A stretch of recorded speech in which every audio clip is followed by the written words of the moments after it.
नमस्कार साथियों, सभी का आदर्श कैरियर क्लासेज में बहुत बहुत स्वागत है। जैसा कि फ्रेंड्स आप स्क्रीन पर देख पा रहे हो, आपके सामने है UP TET 2021 junior exam paper. यानी कि फ्रेंड्स जूनियर का जो एग्ज़ाम देते हैं हमारे भाई बहन, जो भाभी अध्यापक और अध्यापिकाएं, उनके लिए दोस्तों 6 to 8 का होता है। ठीक है, तो आप जो है इसमें ये है प्रैक्टिस सेट, और ये 2 मैंने करा दिए हैं, ये तीसरा प्रैक्टिस सेट है दोस्तों। तो 2 को देखने के लिए आप प्ले लिस्ट से जाएँ, उसमें साफ लिखा हुआ है जूनियर एग्जाम मॉडल पेपर। ठीक है, और फ्रेंड डिस्क्रिप्शन में लिंक दे दूंगी, वहाँ से आप देख सकते हैं। तो दोस्तों आप इसके अंदर देखेंगे सीडीपी यानी बाल विकास और हिंदी। फ्रेंड संस्कृत की रोजाना आपको 10 बजे लाइव क्लास दी जाती है, तो दोस्तों संस्कृत जो है आप 10 बजे देखा करो। ठीक है दोस्तों, तो आप जो है इस वीडियो के अंतर में देखेंगे बाल विकास और हिंदी। ठीक है दोस्तों, तो अंतिम प्रहार यानी कि आप यूपी टेट में अच्छे नंबर अच्छे स्कोर लाना चाहते हो, तो दोस्तों जो भी आपके पास में नोट्स हैं सिर्फ रिवीजन कीजिएगा। और दोस्तों जितना हो सके प्रैक्टिस सेट, अगर आप लोगों के पास प्रैक्टिस सेट नहीं है तो दोस्तों रोजाना मैं प्रैक्टिस सेट कराती हूँ, बहुत मेहनत लगती है। फ्रेंड जितना हुआ करे आप लोग लाइव आया करो, प्रैक्टिस सेट देखा करो, इससे आपको मालूम हो जाएगा कि आखिरकार 6 to 8 यानी कि आपके एसएसटी में किस तरीके के, आपके जो बाल विकास में, संस्कृत में, हिंदी में किस तरीके के प्रश्न आते हैं। और दोस्तों आपको सामाजिक विज्ञान का भी, एसएसटी का भी संपूर्ण प्रैक्टिस सेट कराती हूँ, तो उन्हें भी आप लोग देख लिया करो। संपूर्ण यानी कि दोस्तों 1 से लेकर के 150 तक संपूर्ण जो है क्वेश्चन कराए जाते हैं। तो इसमें दोस्तों आप देखेंगे बाल विकास और हिंदी, संस्कृत आपको 10 बजे देखने को मिलती है। ठीक है फ्रेंड्स, तो देख लेते हैं कि आपके किस तरीके से ये जो है प्रैक्टिस सेट में क्वेश्चन बन करके आए हैं। तो पहला प्रश्न है, आंसर देते चलना दोस्तों। द्वितत्व सिद्धांत के प्रतिपादक कौन है? यानी कि द्वितत्व के स्पीयरमैन है, जेम्स ड्रेवर है, हॉल्स है या वेल्स है, कौन है बताइए द्वितत्व के। तो दोस्तों द्वितत्व के सिद्धांत जो दिया है वो दिया है आपके स्पीयरमैन ने। किसने दिया है? स्पीयरमैन ने। और दोस्तों ये ब्रिटेन के प्रसिद्ध दार्शनिक थे। कहाँ के थे स्पीयरमैन? ये दोस्तों आपके ब्रिटेन के थे। ठीक है, और ये कौन थे? एक दार्शनिक थे। ठीक है, नोट कर लेना, ये एक ब्रिटेन के थे और ये कौन थे? दार्शनिक थे। इन्होंने दोस्तों क्या किया था, 1927 में बुद्धि के 2 कारक या तत्वों का उल्लेख किया था। जो स्पीयरमैन ने 2 तत्व दिए थे, 2 तत्व यानी 2 तत्वों के सिद्धांत दिए थे, जिसमें जो है एक दो था आपका सामान्य। क्या था? सामान्य। एक दिया था इन्होंने सामान्य तत्व और दूसरा दिया था विशिष्ट तत्व। ठीक है, तो आप समझ गए होंगे, एक दिया था सामान्य और दूसरा दिया था इन्होंने विशिष्ट तत्व। तो ये जो थे स्पीयरमैन ब्रिटेन के दार्शनिक थे। इन्होंने 2 तत्वों के सिद्धांत दिए थे, एक सामान्य सिद्धांत और एक विशिष्ट सिद्धांत। ठीक है, तो आपका ऑप्शन ए सही है। अगला है, मनोविज्ञान की प्रयोगशाला किस मनोवैज्ञानिक ने स्थापित की थी? मनोविज्ञान की प्रयोगशाला बताइए। एस्केरवाल ने, स्पीयरमैन ने, हॉल्स ने या वुंट ने, किसने की थी? तो दोस्तों ये की थी आपके वुंट ने। किसने की थी? वुंट ने की थी। और ये दोस्तों जर्मन चिकित्सक थे। ये वुंट जो थे कौन थे? जर्मन के रहने वाले थे और ये एक चिकित्सक थे। ठीक है, चिकित्सक थे। कौन? आपके वुंट। और इन्होंने जो है चिकित्सा विज्ञानी, आधुनिक विज्ञान के संस्थापक नेताओं में से एक के रूप में जाना जाता है। इन्हें आधुनिक संस्थापक भी कहा जाता है वुंट को। ठीक है, तो मनोविज्ञान की जो प्रयोगशाला वो वुंट ने की थी। ठीक है, इसके स्थापित वुंट ने। अगला क्वेश्चन है, 1882 ईस्वी में किस मनोवैज्ञानिक द्वारा लंदन में मानवीय विशेषताओं का अध्ययन करने के लिए प्रयोगशाला का निर्माण किया गया था? बताइए। कैटल ने, गाल्टन ने, अल्फ्रेड विने ने या वुडवर्थ ने? दोस्तों फटाफट से आंसर दे दिया करो, बहुत ही महत्वपूर्ण सीडीपी की क्लास है ये आपके लिए। बताइए। तो दोस्तों तीसरे का आपका क्वेश्चन आंसर जाएगा अल्फ्रेड विने। कौन जाएगा? अल्फ्रेड विने ने ये दिया था 1882 में, जो दिया था ये अल्फ्रेड विने ने दिया था। ठीक है, तो आपका आंसर जो है सी ऑप्शन बिल्कुल सही है। अगला क्वेश्चन है दोस्तों व्यवहारिक। अगला क्वेश्चन जो है आपका वो है मनोवैज्ञानिक वाइगोट्स कहाँ के थे? ये जो है मनोवैज्ञानिक वाइगोट्स ये कहाँ के निवासी थे? जापान के थे, रूस के थे, फ्रांस के थे या चीन के थे? कहाँ के थे बताइए। तो ये वाइगोट्स जो प्रसिद्ध मनोवैज्ञानिक थे, ये फ्रेंड्स आपके रूस के वैज्ञानिक थे। कहाँ के थे? रूस के थे, यानी कि बी ऑप्शन बिल्कुल सही है। अगला क्वेश्चन है व्यवहारिक बुद्धि का अर्थ है कि बुद्धि संस्कृति का उत्पाद होती है। यह किसका कथन है? किसने कहा था ये? स्टर्नबर्ग ने, वाइगॉट्स ने, शैलोवी ने या मेयर ने? तो किसने कहा है दोस्तों, बताइए। ये जाता है आपका स्टर्नबर्ग। किसने दिया था ये? स्टर्नबर्ग ने बुद्धि संस्कृति का उत्पाद होती है, इन्होंने ही बोला था, और स्टर्नबर्ग द्वारा दिया गया है ये। और त्रितंत्र सिद्धांत भी इन्हीं का है। स्टर्नबर्ग का एक सिद्धांत है, कौन सा है? त्रितंत्र का सिद्धांत, जिसमें कि व्यक्ति जब तर्क करता है या प्रभावी ढंग से किसी सूचना को संशोधित करता है। यानी कि स्टर्नबर्ग ने दोस्तों त्रितंत्र का सिद्धांत भी दिया है। ठीक है, तो आंसर इसका ए ऑप्शन बिल्कुल सही है, स्टर्नबर्ग। अगला क्वेश्चन है, विभेदक परीक्षण का उपयोग किस मनोवैज्ञानिक ने भारतीय अनुकूलन के अनुसार विकसित किया है? बताइए। हॉरेस ने, वालास ने, जेपी गिलफोर्ड, जेएम ओझा? किसने दिया है? बताइए, फटाफट से आंसर दे दिया करो दोस्तों। क्या ऑप्शन जाएगा इसका? तो 6 का जाएगा दोस्तों आपका डी, यानी कि जेएम ओझा। कौन सा आंसर है? जेएम ओझा, यानी कि डी ऑप्शन बिल्कुल सही है। अगला क्वेश्चन है आपका, किस अभिक्षमता को एएसटी के नाम से जाना जाता है? बताइए। विभेदक अभिक्षमता, सामान्य अभिक्षमता, आर्म सर्विसेज अभिक्षमता, व्यावसायिक अभिक्षमता, किसको जाना जाता है? तो दोस्तों ये जाना जाता है आपके सी, आर्म्ड सर्विसेज अभिक्षमता। इसे एएसटी भी बोलते हैं। इसे क्या बोलते हैं? एएसटी। ठीक है, इसको बोलते हैं आर्म सर्विसेज अभिक्षमता को। अगला क्वेश्चन है आपका, प्रारंभ में आत्मा का प्रयोग किस शास्त्र में किया जाता है? आत्मा का अर्थशास्त्र में, दर्शन शास्त्र में, समाज शास्त्र में या शिक्षा शास्त्र में? किस में किया जाता है बताइए। ये किया जाता है दोस्तों आपके दर्शन शास्त्र में। किसमें? दर्शन शास्त्र में। और दोस्तों दर्शन शास्त्र वह विज्ञान है जो परम सत्य और प्रकृति के सिद्धांतों और उनके कारणों की विवेचना करता है। दर्शन शास्त्र में सत्य की खोज की जाती है। ठीक है, दर्शन शास्त्र में। तो ऑप्शन आपका बी बिल्कुल सही है। अगला क्वेश्चन है, किसका अभिप्राय अपने व्यवहार को नियंत्रित करने से है? आत्मनियंत्रण को, आत्म अनुदेश, आत्म प्रबल, आत्म अभिव्यक्ति? तो क्या आंसर जाएगा बताइए। तो इसका जो है दोस्तों, जैसे कि इसमें दिया गया है आत्मनियंत्रण, तो ये है आपका ए ऑप्शन बिल्कुल सही है। तो आत्मनियंत्रण कहते किसे हैं? देखिए, अपनी इच्छाओं को नियंत्रित करना आत्मनियंत्रण कहलाता है। आत्मनियंत्रण किसे कहते हैं? अपनी, ठीक है, इच्छाओं को, जो हमारे अंदर इच्छाएं होती हैं, उन इच्छाओं को जो हमारी इच्छाएं होती हैं, उन इच्छाओं को नियंत्रित करना, कंट्रोल में करना, नियंत्रित करना क्या कहलाता है? आपका आत्मनियंत्रण। ठीक है, यानी कि ये ऑप्शन सही है। अगला है, किसका तात्पर्य उन विशिष्ट तरीकों से है जिनके द्वारा व्यक्ति अपनी अनुभूतियों का व्यक्त करता है? आत्मनियंत्रण, अंतर्निरीक्षण, आत्मसम्मान या आत्म प्रबलन? कौन सा आंसर जाएगा बताइए। ऑप्शन जाएगा दोस्तों आत्म प्रबलन, डी ऑप्शन। तो आत्म प्रबलन क्या होता है? देखिए, जिनके द्वारा व्यक्ति अपनी अनुभूतियों को व्यक्त करता है। अपनी अंदर की जो अनुभूतियाँ होती हैं, अनुभूतियाँ, ठीक है, अनुभूतियों को जिनके सामने जो व्यक्त कर देता है, वही आपका कहलाता है आत्म प्रबलन। ऑप्शन आपका डी बिल्कुल सही है। अगला क्वेश्चन है, किस परीक्षण में 10 मसलक्ष्य का स्याही धब्बे होते हैं? तो ये होते हैं, सबको पता होगा दोस्तों, इसमें जो है आपका रोर्सा परीक्षण, यानी कि ए ऑप्शन बिल्कुल सही है। अगला क्वेश्चन है आपका, व्यक्तियों के शारीरिक बीमारियों में कितने प्रतिशत तक दबाव की भूमिका महत्वपूर्ण है? कितने प्रतिशत तक?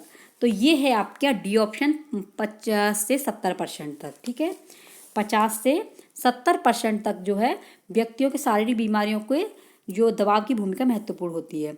अगला क्वेश्चन है आपका, फिलॉसफी ऑफ ब्रेन नामक पुस्तक किसने लिखी है? बताइए। ये प्रकाशित किसने की है ये पुस्तक? हॉलर ने, फिलिप ने, क्रेपलिन ने या बेंजामिन रस ने? किसने की है ये बताइए। तो ये की है आपकी क्रेपलिन ने ये पुस्तक लिखी है। और अगला क्वेश्चन है, असामान्य मनोविज्ञान के आधुनिक युग के जनक थे? आधुनिक युग के जनक किसे कहा जाता है? एडलर, आपके सिगमंड फ्रायड, जुंग, जीन एक्सक्लूवर? बताइए कौन है। तो दोस्तों आपके जो हैं वो हैं आपके सिगमंड फ्रायड। ठीक है, सिगमंड फ्रायड, यानी कि बी ऑप्शन सही है। और दोस्तों ये असामान्य मनोवैज्ञानिक का आधुनिक युग का जनक कहा जाता है। असामान्य मनोविज्ञान के जो कहलाते हैं आपके सिगमंड फ्रायड, ठीक है, यानी कि बी ऑप्शन सही है। अगला है आपके फादर ऑफ मेडिसाइंस, ये के नाम से किस मनोवैज्ञानिक को जाना जाता है, बताइए किसको जाना जाता है? आपके हिप्पोक्रेटिस, आइजैक, अरस्तु, प्लेटो, किसको जाना जाता है बताओ फटाफट से? ये जाना जाता है आपके अरस्तु को, ठीक है, अरस्तु यानी कि सी ऑप्शन। अगला क्वेश्चन है सामूहिक पागलपन के प्रमाण किस शताब्दी तक मिले हैं? कौन सी शताब्दी से मिले हैं? तो ये मिले हैं आपके सामूहिक पागलपन के जो है डी ऑप्शन 10वीं से 16वीं तक, 10वीं से लेकर के 16वीं तक के पागलपन के प्रमाण मिले हैं। अगला है मन स्नायु विकृति के रोग का लक्षण है भय, आशंका, रोग, कष्ट, बताइए। सबसे पहले जान जाते हैं कि ये मन स्नायु होता क्या है। देखिए दोस्तों, मन स्नायु का ये रोग जो होता है ये लक्षण आशंका होता है। क्या होता है? आशंका, जिसमें व्यक्ति को स्वयं पर विश्वास नहीं होता।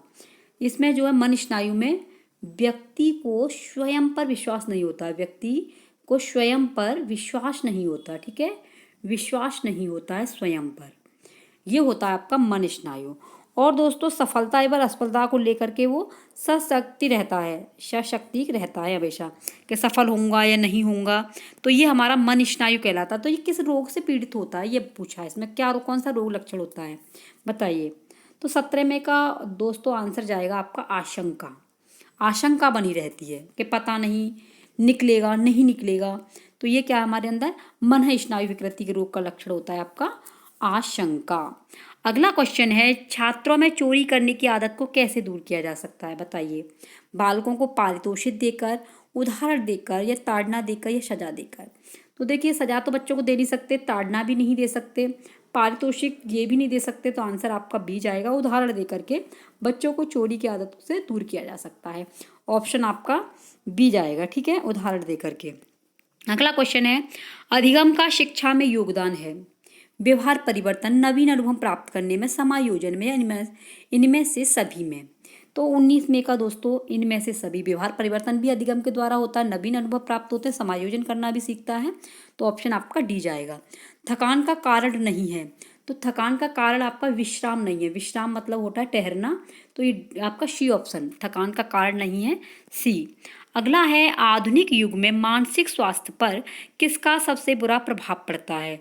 शिक्षा का, जीवन की अस्थिरता का, या आराधना का, या भौतिकता का, बताइए किसका पड़ता है, फटाफट से आंसर दीजिए। तो दोस्तों आपका आंसर जाएगा आपका जो है किसके लिए जाएगा बताओ फटाफट से, किसके लिए जाता है?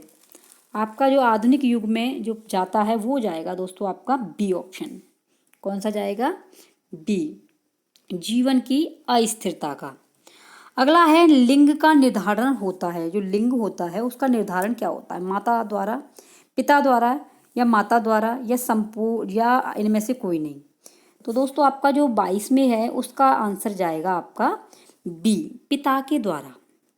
लिंग का निर्धारण किसके द्वारा होता है?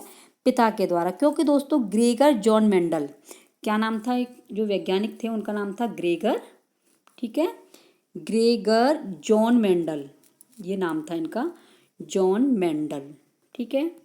इन्होंने क्या किया था? आनुवंशिकता का पिता कहा जाता है। इन्होंने कहा है ग्रेगर जॉन मेंडल ने कि आनुवंशिकता का जो है वो पिता कहा जाता है।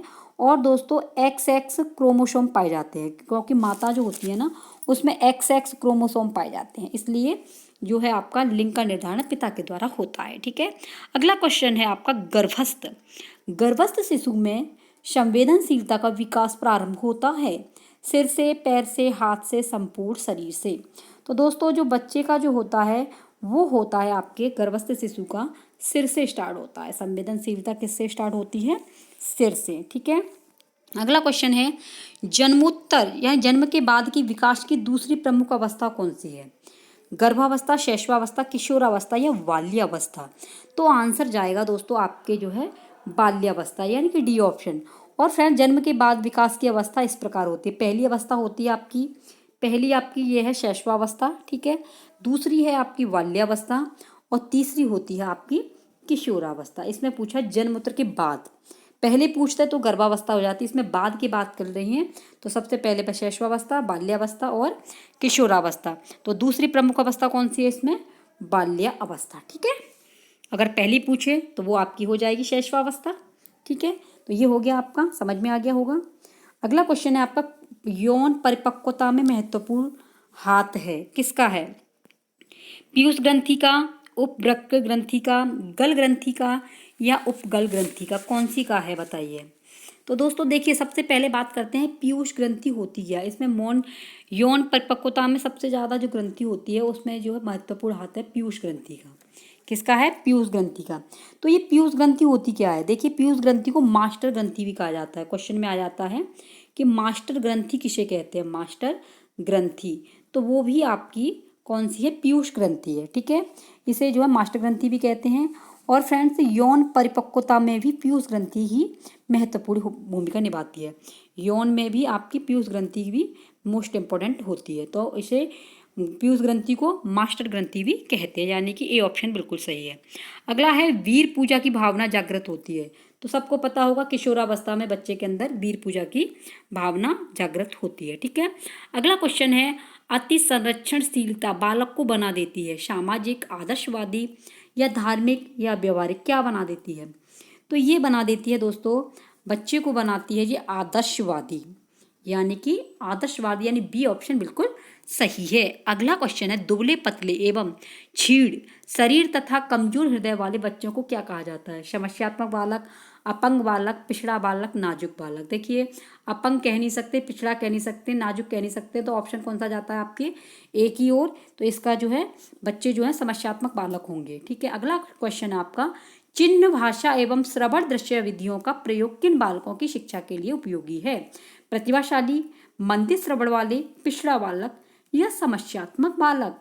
तो दोस्तों ऑप्शन इसका डी के लिए जाएगा, समस्यात्मक बालक। ठीक है, अगला क्वेश्चन है आपका लास्ट, शारीरिक एवं मानसिक परिपक्वता प्राप्त व्यक्तियों को कहा जाता है? शारीरिक एवं मानसिक परिपक्वता प्राप्त, तो क्या कहा जाता है? देखिए दोस्तों, शरीर एवं सोचने समझने की क्षमता का पूर्ण विकास होता है इसमें। तो शारीरिक एवं मानसिक परिपक्वता का तात्पर्य क्या है बताइए? इस परिपक्वता में क्या होता है? शारीरिक एवं मानसिक परिपक्वता में शरीर एवं सोचने समझने की क्षमता का पूर्ण विकास हो जाता है और मानसिक क्षमता का पूर्ण विकास भी हो जाता है। तो किस में होता है ये? आपके किशोर अवस्था में, यानी कि ए ऑप्शन बिल्कुल सही है। अब चलते हैं दूसरा दोस्तों आपका हिंदी। हिंदी में भी आपके जो है 30 क्वेश्चन है। ठीक है, तो आंसर फटाफट दिया करो दोस्तों। अगर चैनल पर नए हो तो सब्सक्राइब कर देना, वीडियो को लाइक कर देना, जितना हो दोस्तों शेयर कर देना, क्योंकि बात आपके यूपी टेट की है। और फ्रेंड्स, इसमें आपको 6 to 8 की जो फ्रेंड्स भाई बहन हमारी तैयारी कर रहे हैं उनके लिए पूरा प्रैक्टिस सेट हल कराया जा रहा है। ठीक है दोस्तों, तो अब पहला क्वेश्चन है आपका, विद्यालय शब्द में क्या है बताइए? स्वर संधि है, व्यंजन संधि है, विसर्ग संधि। तो सबको पता है विद्यालय में आपकी स्वर संधि है और स्वर के अंदर ये दीर्घ संधि के अंतर्गत चली जाती है। संधि किसे कहते हैं? ठीक है, संधि कहते हैं वर्णों के मेल को। किसे कहते हैं? वर्णों के मेल को आपको संधि कहते हैं। संधि कितनी प्रकार की होती है? संधि 3 प्रकार की होती है, स्वर, व्यंजन और विसर्ग। ठीक है, अगला है, पवन शब्द का संधि विच्छेद क्या होगा? पवन का, तो पवन दोस्तों आपकी अयादि संधि है और अयादि संधि का सूत्र होता है एचो अय वाया वह। तो ये बताइए आप, पवन संधि का विच्छेद क्या होगा? बताइए फटाफट से आंसर दे दीजिए, कौन सा होगा? तो इसका आंसर जो जाएगा दोस्तों वो है आपका शी। ठीक है, यानी कि आपका ये है पो प्लस अन, यानी कि शी ऑप्शन बिल्कुल सही है। पो प्लस अन होगा इसमें और आपका ये हो जाएगी आपकी पवन। ठीक है, अगला है, हिंदी में वचन होते हैं। तो हिंदी में दोस्तों आपको पता ही है कि हिंदी में जो है आपके 2 वचन होते हैं, एक वचन और बहुवचन। ठीक है, हिंदी में कितने वचन होते हैं? आपके हिंदी में 2 वचन होते हैं। एक वचन के लिए 1 का प्रयोग करते हैं और बहुवचन के लिए 2 से अधिक का प्रयोग करते हैं। तो वचनों की संख्या आपकी 2 है।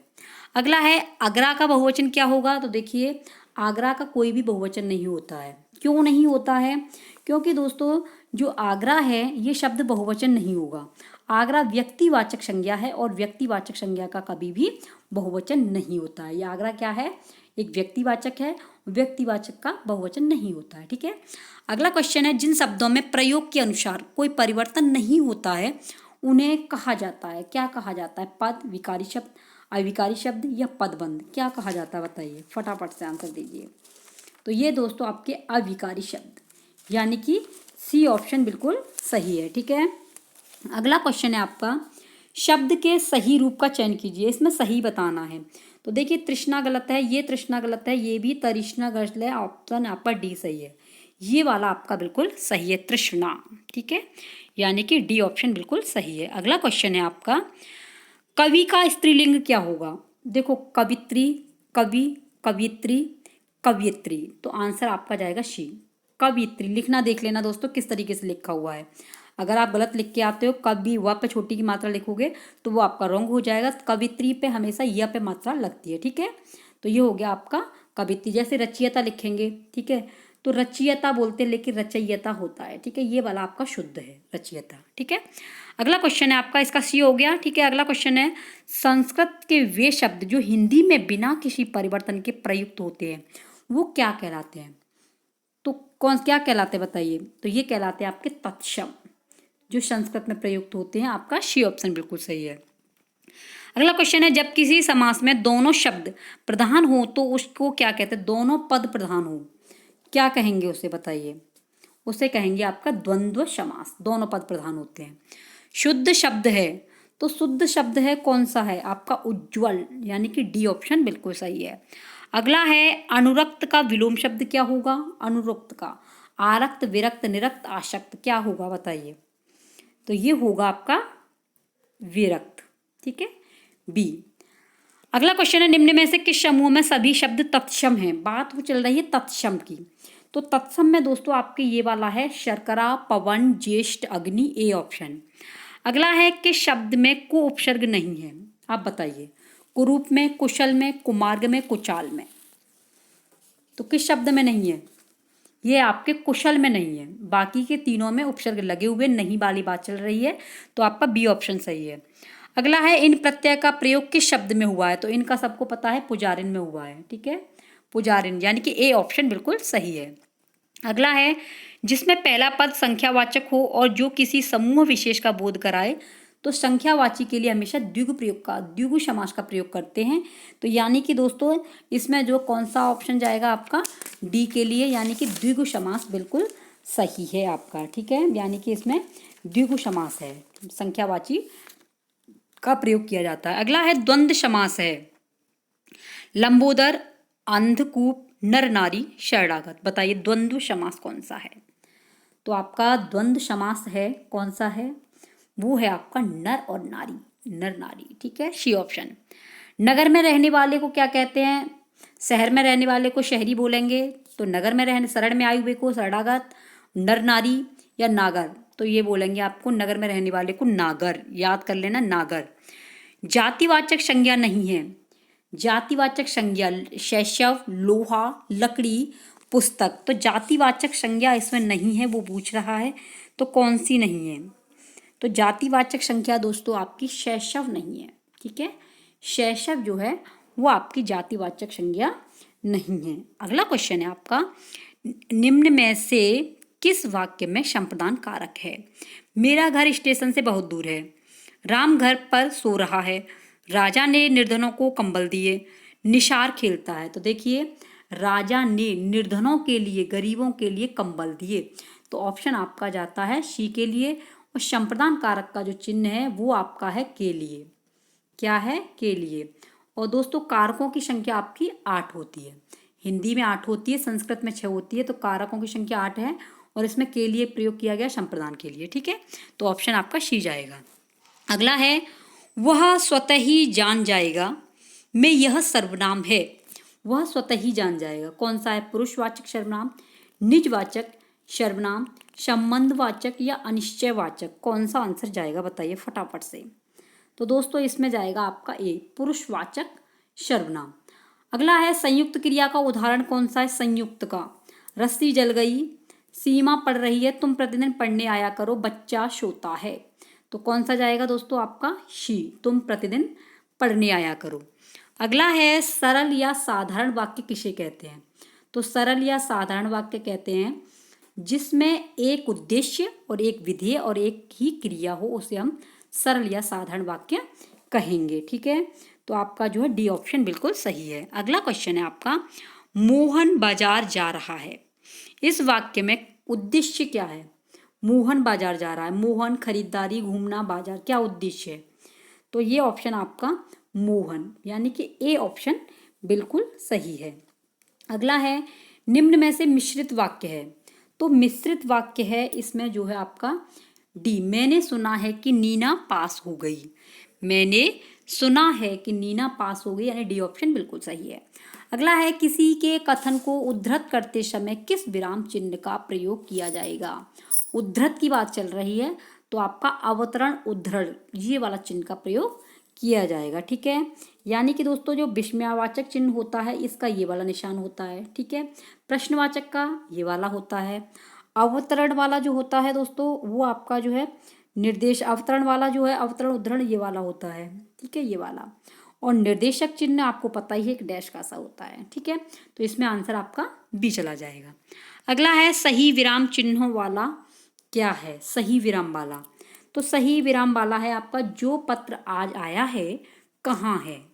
जो पत्र आज आया है कहाँ है।